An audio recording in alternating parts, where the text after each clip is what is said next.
Okay, so my phone battery is at 2%, so I don't know if I'll be able to finish this video, but I'm just gonna start it. I just today finished A Slow Fire Burning, and I almost didn't borrow it because honestly, some of those books, it's like once you've read one, you've read them all. And she also wrote The Girl on the Train, and I haven't seen that movie or read that book, but I was like, I don't know about this White Lady mystery. But I'll read it because it always, like, I always hear about it. The cover's cool. So I read it, and thank goodness I did, because literally I could not stop listening to it.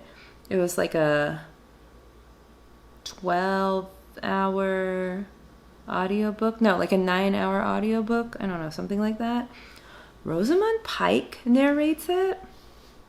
Rosamund Pike, I think, is one of the most beautiful women in the world. Like, I watched Wheel of Time. I like fantasy.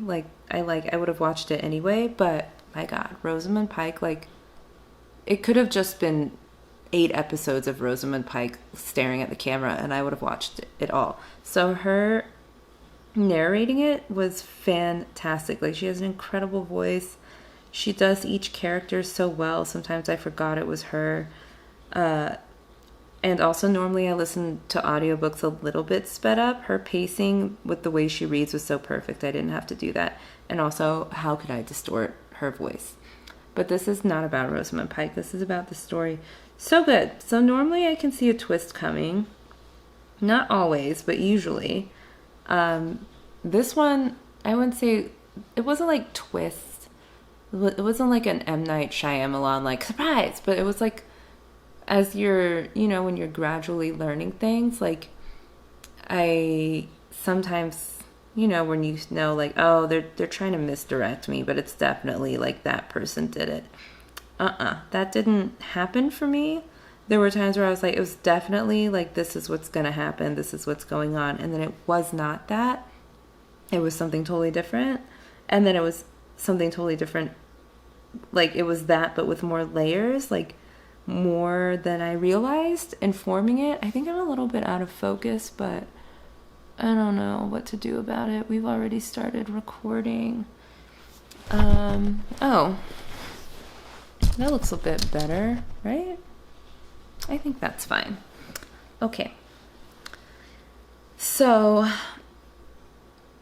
if this is out of focus, I'm sorry. Like, it's fine, right? Will still watch this, won't you?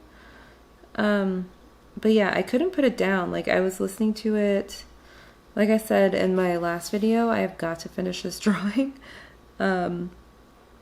I spent my whole weekend just listening to this book and stippling, and it was incredible. Like, that was the best weekend I've had in a long time. So nice. Like, the story just sucks you in. All the characters are so engaging. There's one that I just, like, really hate, but it's not, like, annoying when they're the focus. It's just, like you kind of like learning more about them, but you're not convinced not to hate them. I don't always love when a story is like, oh, you thought you hated this person, but now that you know more about them, you can't hate them. Like, no, I still hate him.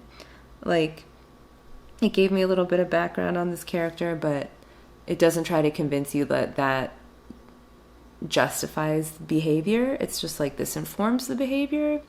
Now you know, but they're still annoying. You can still hate them. Like, that's fine. It doesn't try to, like, change your mind. It's just like, yeah, this is who this person is. And I could honestly see someone reading it and liking and disliking totally different characters, and I couldn't even argue with it because of how well the story does that. It's like every person, except for maybe Irene, who's like one of the first characters you meet. I won't spoil any. I won't like say anything else though. But every other character has some really lovable qualities and some really annoying ones, and there's not like one who they try to make you feel for more than any other. Like, I feel like they all get their time to shine without it making you feel like, oh, this is who I'm supposed to like. You know, it's just really great, and just things come together really nicely, but it doesn't feel heavy-handed. I just really liked it. I don't know, like, this is one that it's really tough to talk about in retrospect because, like, so much of it, like, so many of the plot points inform, like, the actual mystery or whatever, so I can't say much without spoiling it. But I mean, there are some things, like, in characters' backgrounds, like Laura's, for instance, I think her name is, that just make me gasp. It's like, what? Like, but it's not unbelievable. Like, you could totally see these things happening in real life, but it's also just like, wow, we as humans are really capable of hurting each other without even realizing that that's what we're doing. This book also made me glad to be an only child. There were some, there's a lot of family shit going on where I'm like, I'm glad I don't have to worry about that happening. There's a lot of interesting commentary about, like, motherhood. This was another one that went into generational trauma in a really interesting way. Different from White is for Witching, but same topic, kind of a different take. I mean, nobody is arguing for generational trauma, but I would say it's like more of a different type of trauma, different outcomes, less metaphorical maybe than White is for Witching, but it just makes you think about, like, motherhood and, like, love and devotion as things that are just as capable of being harmful as they are wonderful. That's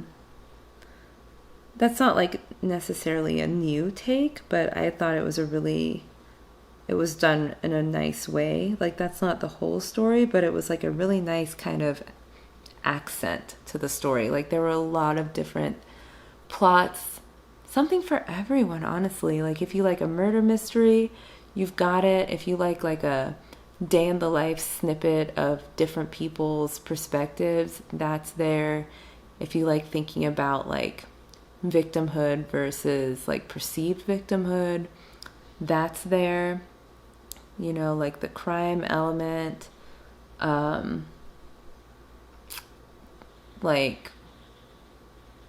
I know there's something I'm forgetting. Can you believe this phone has 2%? It's still going. Like, you can do anything with a low battery. It's incredible. It's incredible. Why did I say it like that? No, there's more. Oh, like mental health, that's in there. Like, the way that we treat the mentally ill, like how quickly it's like how easy it is to just write people off when, like, just dismiss them as, like, oh, that person's just a bad person, or that person's just crazy, and forget that that person is still a person. Like, that could be any of us in some circumstances. Like, anything could happen. It's just really nice. And then you know what there isn't really is romance. There's, like, a smidge, but not a lot. And I think that that's nice, because romance has its... I kind of think romance is one thing that should just be by itself.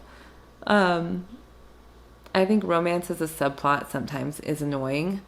So that's not really there. There are, like, there's, like, marriage issues, like, that's definitely there, but it's not, like, romancy. There's no will they or won't they type thing.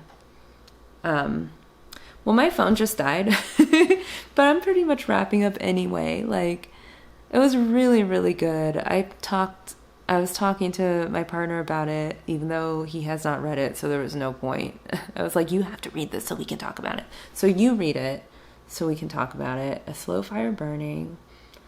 I even looked up, like, are they going to make a movie? Like, they should make a movie. Rosamund Pike should be in it. Like, she should just play every character, probably. Okay, well, that's it.